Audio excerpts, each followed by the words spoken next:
기자첩 안지영입니다. 저희 올데스타가 처음으로 유튜버 쯔양 관련된 소식을 전해드릴까 합니다. 사실 이 관련된 얘기를 만들어 달라, 얘기를 해달라 하는 요청이나 댓글이 많았는데 저희는 좀 기다렸습니다. 왜냐면은 폭로전이 난무하고 정리가 안 된 상황 속에서는 저희가 얘기를 꺼내봤자 또 다른 논란에 기름을 붓는 것밖에 안 된다고 생각을 했기 때문이죠. 그런데 7월 15일 쯔양 씨가 직접 고소를 하겠다, 적극적으로 대응하겠다 하면서 본인의 입장을 냈습니다. 쯔양이 직접 입장을 내기 전까지는 사이버 레카라 불리는 유튜버들의 반박이 이어졌는데 그거에 대해서 쯔양 측의 입장이 공식적으로 나오지 않았기 때문에 사실 양쪽의 얘기를 중립적으로 다루기는 어려웠습니다. 그래서 지금 이 시점에는 쯔양 씨의 얘기를 바탕으로 왜 쯔양 씨가 목소리를 내게 됐는지, 그리고 결국 이들에 대해서 법적 대응, 고소를 하게 된 이유는 뭔지 저희가 총 6가지에 걸쳐서 쯔양 씨의 목소리를 옮겨드리면서 분석을 해볼까 합니다. 자, 쯔양 사태 간단히 정리를 하면은 쯔양 씨가 최근 전 남자친구에게 4년간 폭행 및 협박 피해를 당했다고 고백을 했고요. 또한 이런 사생활을 폭로하겠다는 걸 빌미로 해서 사이버 레카라 불리는 여러 유튜버들에게 공갈 협박을 당했다라는 의혹이 제기됐던 거였죠.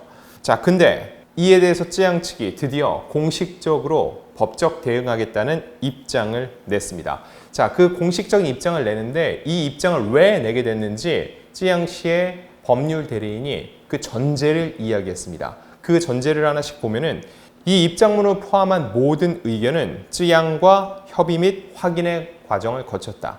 쯔양이 다 동의했기 때문에 나가는 내용이라는 거죠. 그리고 이 많은 일들에 대해서 많은 분들이 응원해 주셨고 그래서 쯔양이 큰 힘을 얻고 있다. 또한 이 사건에 대한 다양한 추측성 루머들이 난무하고 있다. 이 가운데 악의적인 억측이 포함돼 2차 피해가 발생되고 있다. 그래서 고민 끝에 쯔양과 소속사를 대리해서 결국 이 담당 법무법인은 쯔양 측의 공식적인 입장을 표명하게 됐다는 거죠. 제일 중요한 거는 고소를 결정했다는 겁니다. 앞서서 이 사이버 레카들은 본인은 오히려 쯔양을 도우려고 했다. 이중 스파이 역할을 했다. 그리고 쯔양 측에 연락도 한 적 없다. 이런 식의 반박을 내놓고 있었습니다.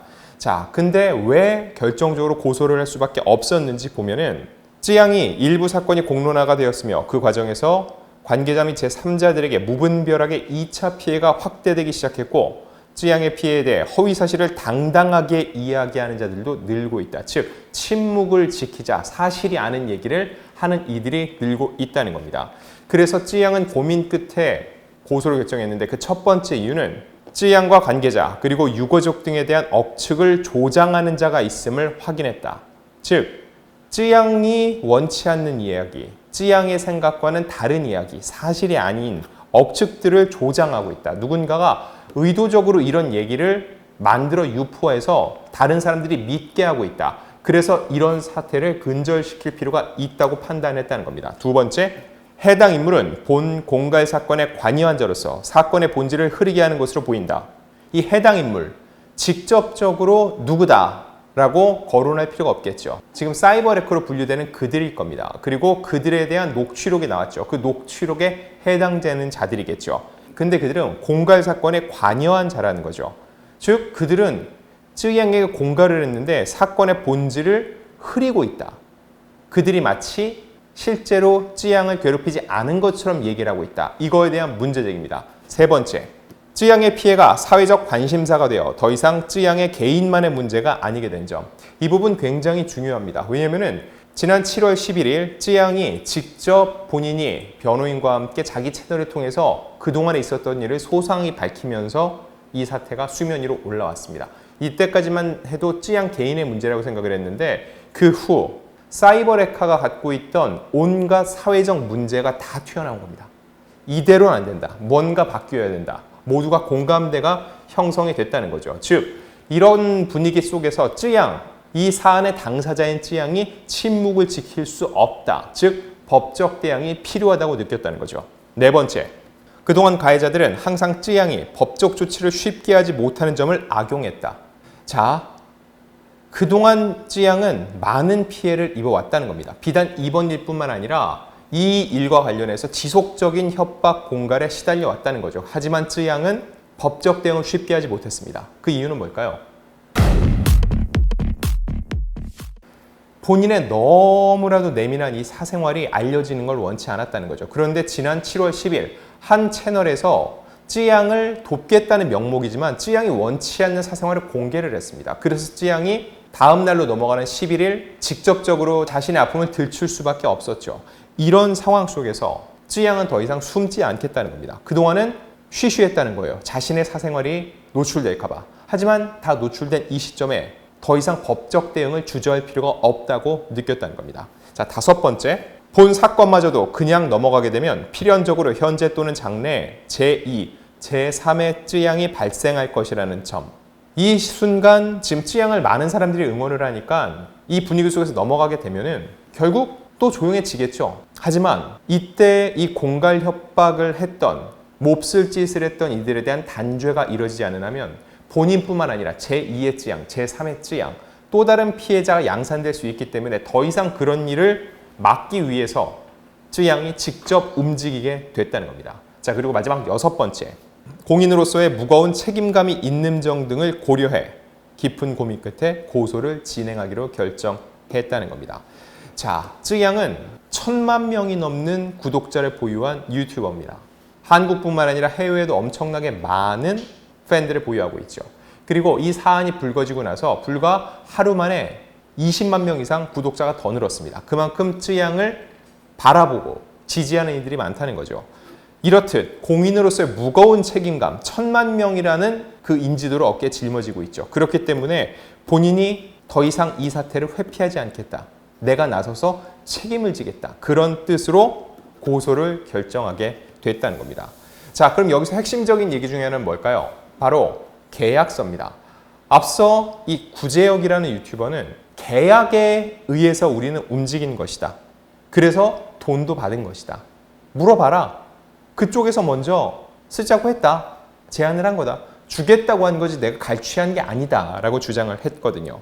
자, 이거에 대해서 쯔양 측이 직접 입을 열었습니다. 이번 공갈 사건이 발생할 당시 쯔양은 많은 사건에 휘말리면서 여러 가지 피해를 입었기에 심신이 매우 피폐해진 상태였다. 그로 인해 쯔양은 유튜버들의 금원 갈취행위에 대응할 여력조차 없었으며 그저 조용히 홀로 피해를 감당하면 되는 문제라고 생각했다. 즉, 이 일이 외부에 알려지는 것을 원치 않았다는 것이 당초 입장인데 결국은 그렇기 때문에 이들이 원하는 대로 갈 수밖에 없었다는 겁니다. 쯔양은 철저히 을의 입장에 놓이게 됐고 사생활 폭로를 빌미로 교묘한 방식으로 협박하는 유튜버들의 눈치를 보며 그들의 비위를 맞출 수밖에 없었고 결국 원치 않는 내용의 계약서까지 작성해야만 했습니다. 그 계약서, 쯔양이 원한 게 아니다. 이미 보는 을의 입장이었고 사생활 폭로를 빌미로 교묘한 방식으로 협박을 해왔기 때문에 본인은 원치 않는 계약서를 작성할 수밖에 없었던 그런 상황이었지 결코 구제혁이 얘기하는 것처럼 합의된 사안은 아니라는 겁니다. 자, 근데 구제혁은 15일 자신이 직접 검찰에 자진 출석해서 쯔양을 협박한 사실이 없다고 항변을 했습니다.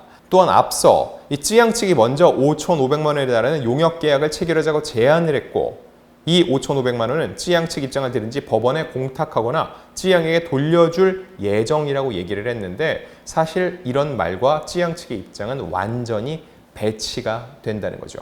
자, 그렇기 때문에 이원석 검찰총장은 이런 사안에 대해서 구속 수사까지 염두에 두고 잘 수사를 진행하라는 당부를 남기기도 했습니다. 자, 근데 쯔양 측의 변호인 얘기를 들어보면은 이 사태가 그렇게 간단치 않다는 겁니다. 지금까지도 충분히 복잡한데 더 많은 사안들이 엮여 있다는 거죠. 어떤 얘기냐면 이런 겁니다. 관련 조사에서 쯔양에 대한 공갈 등에 가담한 자들이 추가로 발견되는 경우 선처 없이 적극적인 대응을 하겠다. 즉, 이 공갈이 지금 드러난 이들만의 사안으로 끝나지 않을 수 있다는 겁니다. 근데 여러분, 공갈이라는 게 혼자 하는 공갈과 여러 명이 함께하는 공동 공갈은 형량 자체가 다릅니다. 과연 어느 정도의 형량까지 매겨질 수 있을지 이건 저희가 다른 컨텐츠에서 지금 준비를 하고 있습니다. 아울러 현재 찌양의 법률 대리인이라고 사칭을 하고 찌양이 구제역에게 공갈을 당한 것이 아니라는 취지로 허위 내용의 인터뷰를 진행하는 자가 있음을 확인했다는 거죠. 그래서 이런 허위 인터뷰를 바로 잡기 위한 측면에서도 이렇게 이 사안을 공론화시키게 됐다는 겁니다. 자, 그리고 향후 찌양은 어떠한 협박 공갈에 대해서도 강력한 법적 조치를 이행할 것이며 찌양 및 모든 관계자에 대한 과도한 허위사실 유포 및 모욕 등의 도를 넘는 행위에 대해서 선처 없는 강력한 법적 대응을 진행할 예정이라고 했습니다. 자, 누군지는 특정짓지 않았습니다. 그런데 이 사안을 놓고 봤을 때 사실 사이버레카라 불리는 유튜버들은 굉장히 많이 있습니다. 지금 이름이 거론된 이들 외에도 또 다른 누군가가 있겠죠. 그럼 그들 입장에서는 이게 호재일 수 있다는 거예요. 그들을 공격하면서 또 조회수 따먹기라고 찌양에 대한 확인되지 않은 또 다른 루머들을 양산하고 있는 상황이 벌어진다는 거죠. 그래서 추가 공갈 행위를 시도하는 사건이 발생하고 있다고 합니다. 그래서 이 부분에 대해서도 찌양 측이 앞으로 더욱 단호하게 대처를 해나갈 예정이라고 하는데, 자, 향후 고소장이 제출되면 구체적으로 어떤 내용일지, 그 대상이 누가 될지, 그리고 검찰에서는 이 부분을 어떻게 판단을 할지, 경찰에 수사를 맡길지, 직접 지휘를 할지, 사실 지금 산적한 일들이 굉장히 많습니다. 이런 일들도 하나하나 확인 후에 여러분들께 소상히 전달드리겠습니다.